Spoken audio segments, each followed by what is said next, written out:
আল্লাহ উঁচু করে দেন, তার প্রশংসাকে কোন মানব জাতির দ্বারাই নিচু করা সম্ভব হবে জিনা মুসলমান কোন মানব জাতির দ্বারাই নবীর প্রশংসাকে নিচু করা, মিটিয়ে দেওয়া, নিস্তনাবুদ করা সম্ভব হবে না।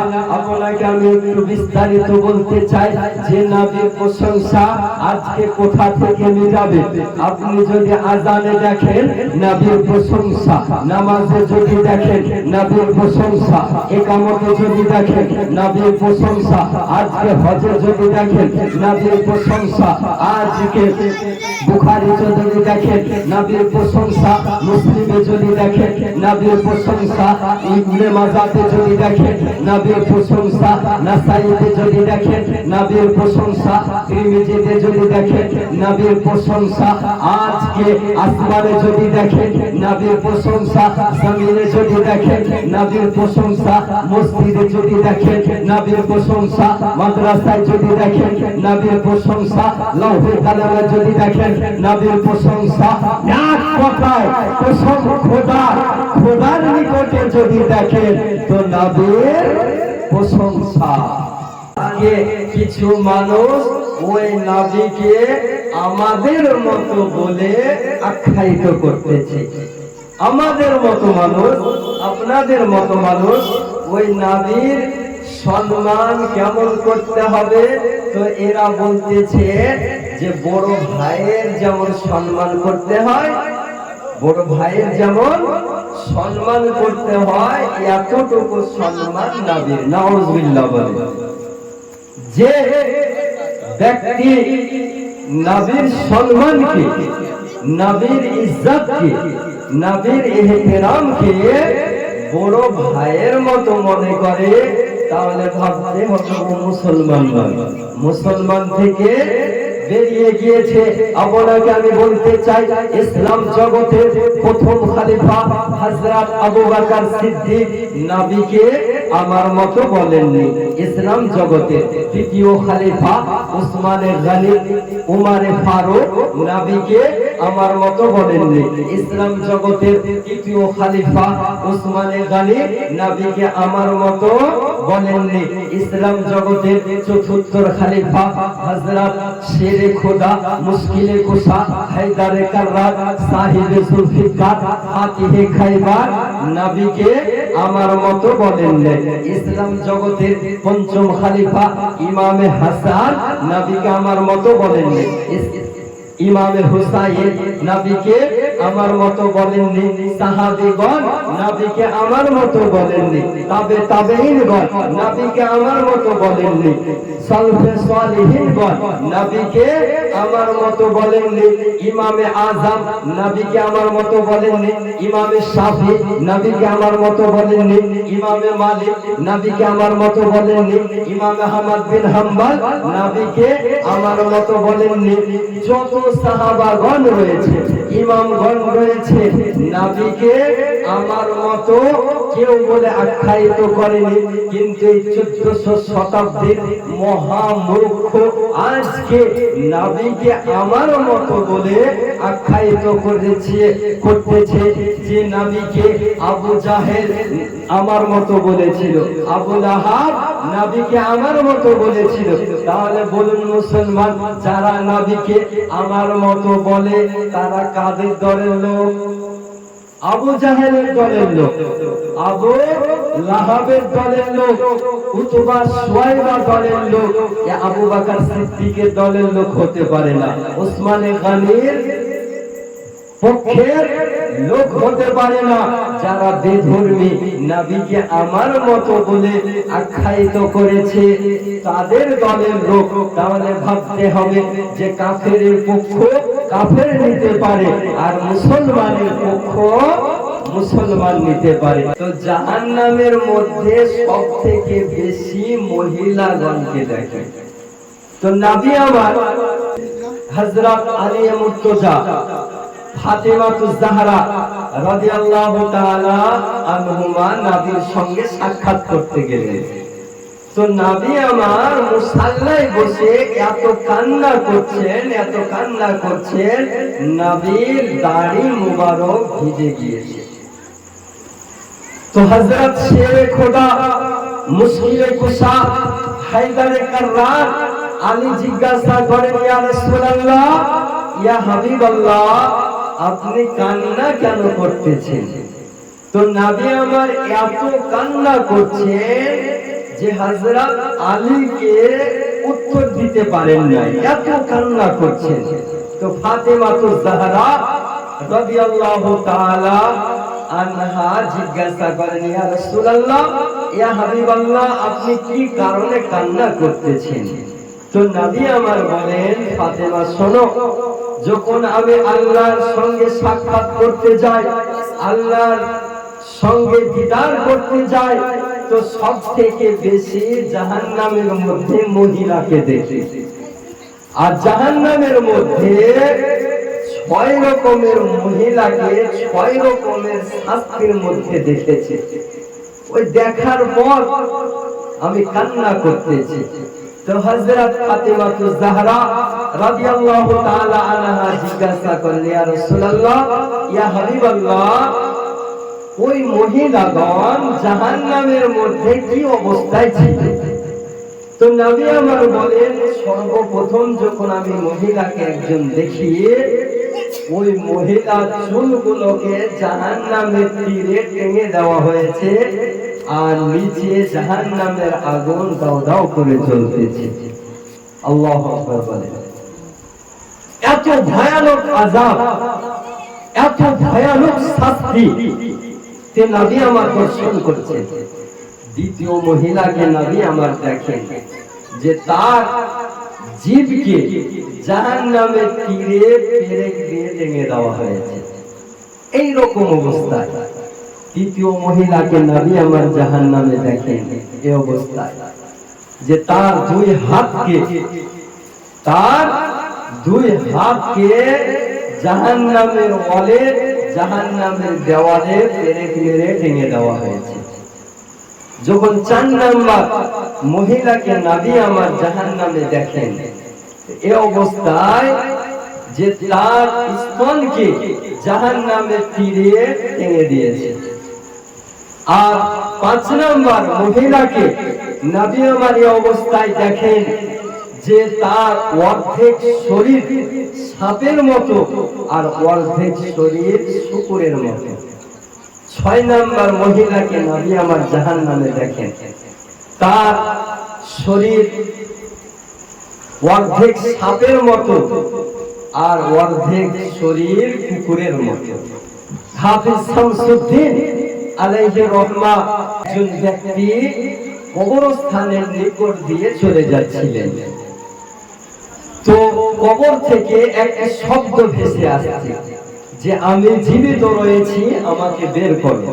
আচ্ছা, আমি যদি এই কবর থেকে আওয়াজ শুনতে পাই তাহলে আপনার আমার ঘুম হবে না? তো ব্যক্তি যখন কবর থেকে আওয়াজ শুনতে পায়, একটু কান লাগিয়ে শুনে যে কবর থেকে তো মৃত্যু ব্যক্তির কাছ থেকে আওয়াজ আসতে পারে। তো কান লাগিয়ে যখন কবরে শুনে, তো হ্যাঁ, সত্যি কবর থেকে আওয়াজ আসতেছে। তো কি করা যায়? কবর থেকে আওয়াজ আসছে, আমি জীবিত আছি, আমি জিন্দা আছি, আমাকে বের করো। তো গ্রামগঞ্জের মানুষ একত্রিত হওয়ার পর, জমা হওয়ার পর কবরস্থানে পৌঁছে গেল। যাওয়ার পর সকলে কান লাগিয়ে শুনে, হ্যাঁ সত্যি কবর থেকে আওয়াজ ভেসে আসছে যে আমি জীবিত আছি, আমাকে বের করো, আমি জীবিত আছি, আমাকে বের করো। কবরের মাটি যখন সরানো হলো, তো একজন মহিলা উলঙ্গ অবস্থায় বসে রয়েছে। প্রশংসা লৌহে কালামে যদি দেখেন নবীর প্রশংসা এক কথায় কসম খোদার নিকটে যদি দেখেন তো নবীর প্রশংসা যে নবীর প্রশংসা আজকে কোথা থেকে মিটাবে?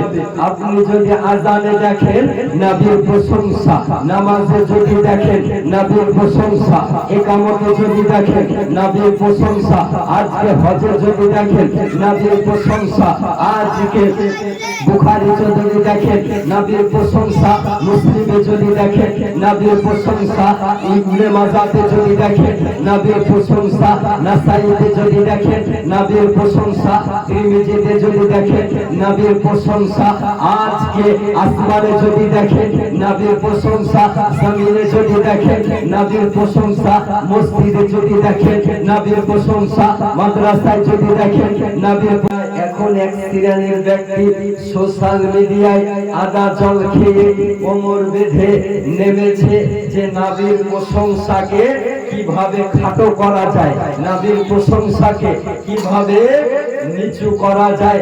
আচ্ছা বলুন, যার প্রশংসা, যার সম্মান, যার মর্যাদা মহান আল্লাহ উঁচু করে দেন, তার প্রশংসাকে কোন মানব জাতির দ্বারাই নিচু করা সম্ভব হবে?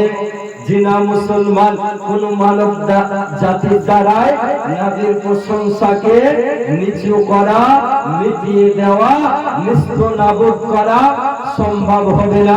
আপনাকে জিজ্ঞাসা করছে মহিলাকে, তোমার এই অবস্থা কেন? কি কারণে তোমার এই অবস্থা? ওই যুবতী বলতেছে, যখন আমি পৃথিবীর বুকে, জগতের বুকে জিন্দা ছিলাম, জীবিত ছিলাম, তখন আমার মাথায় শ্যাম্পু করে পরপুরুষকে তার সুগন্ধি শোনাতাম। যখন আমার ইন্তেকাল হয়, কবরে যখন রাখা হয়, আল্লাহর ফেরেশতা জাহান্নামের কাঁচি দিয়ে আমার চুলগুলোকে টেনে টেনে উপড়ে ফেলেছে। আল্লাহু আকবার।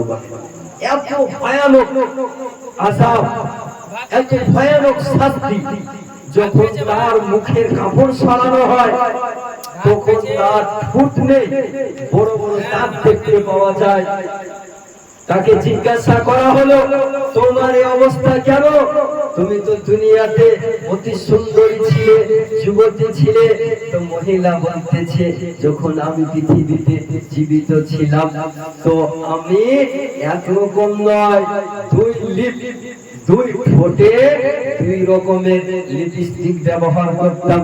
যখন আমার ইন্তেকাল হয়, কবরে যখন আমাকে রাখা হয়, তো জাহান্নামের কাছে দিয়ে আল্লাহর ফেরেশতা আমার ঠোঁটগুলোকে কেটে নিয়েছে, ঠোঁট আর নেই। যখন তার হাতের পায়ের কাপড় সরানো হয়, তার একটাও নখ দেখতে পাওয়া যায় না। ওই মহিলাকে জিজ্ঞাসা করা হলো, তোমার এই অবস্থা কেন? যখন দুনিয়াতে ছিলে, আয়েশের জীবন যাপন করতেছিলে, আর মরার পরে অবস্থা। তখন ওই মহিলা উত্তর দিতেছে যে 5 আঙ্গুলে, 5 ফিঙ্গারে 5 রকমের আমি নেল পালিশ ব্যবহার করতাম। আর কবরে যাওয়ার পর আল্লাহর ফেরেশতা আমার নখগুলোকে জাহান্নামের কাছে দিয়ে কেটে নিয়েছে। গ্রামগঞ্জের মানুষ একত্রিত হওয়ার পর, জমা হওয়ার পর কবরস্থানে পৌঁছে গেল। যাওয়ার পর সকলে কান লাগিয়ে শুনে, হ্যাঁ সত্যি কবর থেকে আওয়াজ ভেসে আসছে যে আমি জীবিত আছি, আমাকে বের করো, আমি জীবিত আছি, আমাকে বের করো।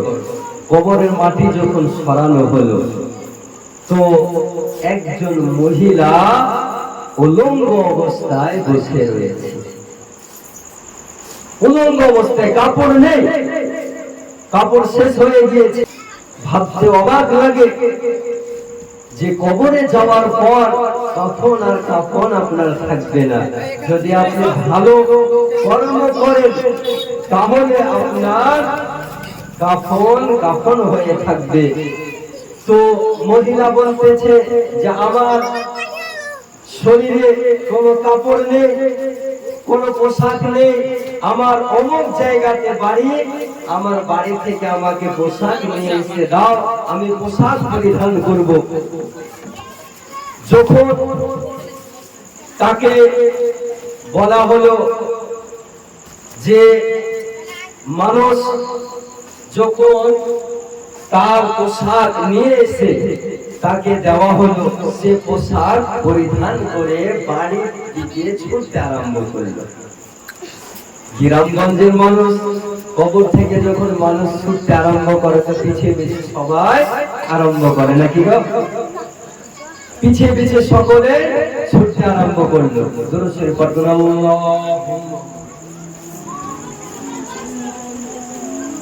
সাইয়্যিদিনা মাওলানা মুহাম্মদ ওয়া আলা আলিহি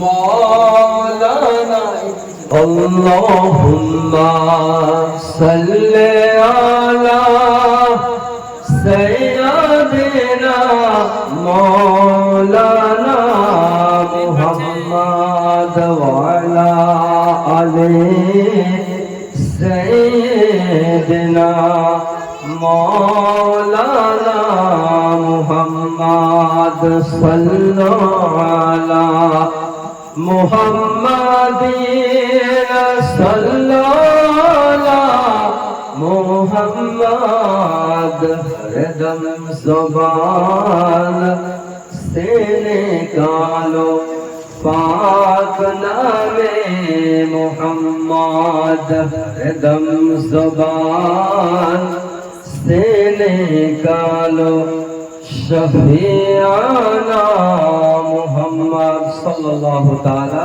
अलैहि वसल्लम। तो बिरादर इस्लाम, আমি বলতেছিলাম ওই মহিলা বাড়ি থেকে ছুটতে আরম্ভ করলো। তো গ্রামগঞ্জের মানুষ পিছে পিছে ছুটতে আরম্ভ করলো।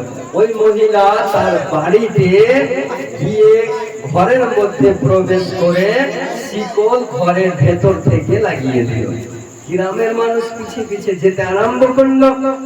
যাওয়ার পর বলে, তুমি কবর উলঙ্গ অবস্থায় ছিলে, তোমাকে পোশাক দেওয়া হলো, তুমি কিছু না বলে বাড়ির দিকে ছুটতে আরম্ভ করলে। তোমার কি অবস্থা একটু দেখতে চাই, শিকলটা ভেতর থেকে খোলো। তো মহিলা বলতেছে যে আমার অবস্থা খারাপ, ভয়ানক অবস্থা, আমাকে সবাই সহ্য করতে পারবে না, দেখতে পারবে না। আচ্ছা বলেন, মহিলা বলতেছে, আচ্ছা বলেন আপনাদের মধ্যে সব থেকে সাহসী ব্যক্তি কে আছে? আপনি আমি জানি গ্রামগঞ্জে দু একজন মুরল মাতবেরা সাহসী ব্যক্তি থাকে না? তো বলতেছে দুজন, যে আমরা দুজন সাহসী আছি, তোমাকে দেখতে চাই কি অবস্থায় আছো। মহিলা যখন শিকল খুলে দিল, দেওয়ার সঙ্গে সঙ্গে মহিলার যখন মাথার কাপড় সরানো হলো, তো মাথায় একটাও চুল নাই, মগজ দেখতে পাওয়া যাচ্ছে।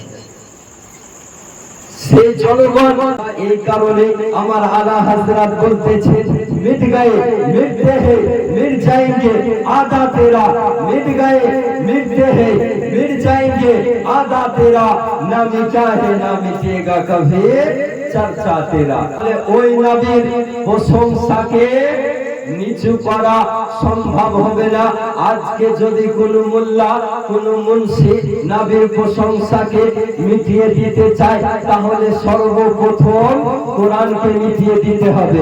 আজকে যদি নবীর প্রশংসাকে মিটাতে চায়, হাদিসকে মিটিয়ে দিতে হবে।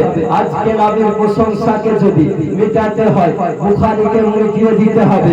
নবীর প্রশংসাকে যদি মিটাতে হয়, নাসাঈকে মিটিয়ে দিতে হবে। নবীর প্রশংসাকে যদি মিটাতে হয়, ইবনে মাজাহকে মিটিয়ে দিতে হবে। নবীর প্রশংসাকে যদি মিটাতে হয়, হাদিস গ্রন্থকে মিটিয়ে দিতে হবে।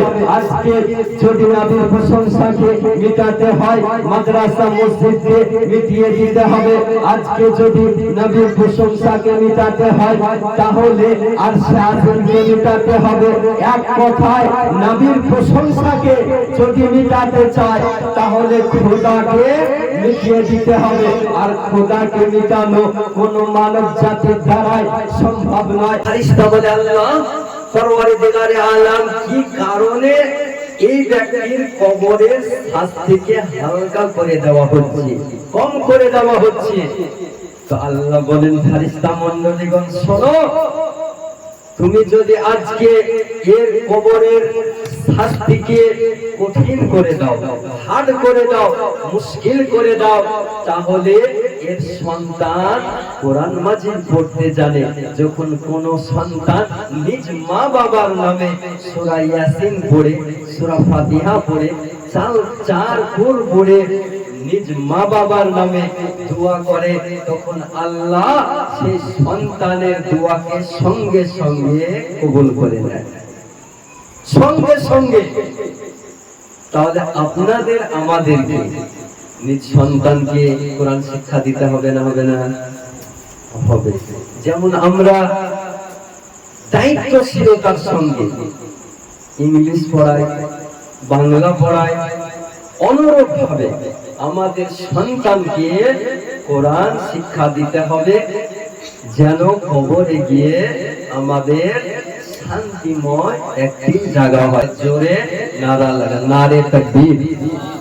আরেকটু জোরে, নারে তাকবীর, নারে রিসালাত, নারে রিসালাত, মুসলাকে আলা হযরত, নারে গাউস ইয়া গাউস, নারে খাজা ইয়া খাজা।